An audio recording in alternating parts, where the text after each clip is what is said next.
4-letter girl names with meanings. When going for 4-letter name, go big on the middle name. It will balance out the name. Your maiden name would go best with your daughter's middle name, and your spouse's maiden name will go best with your son's name.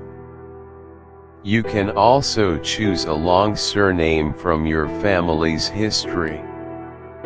Even though these 4-letter baby names are on the shorter side, they will age very well and won't sound childish when your baby is looking for a job.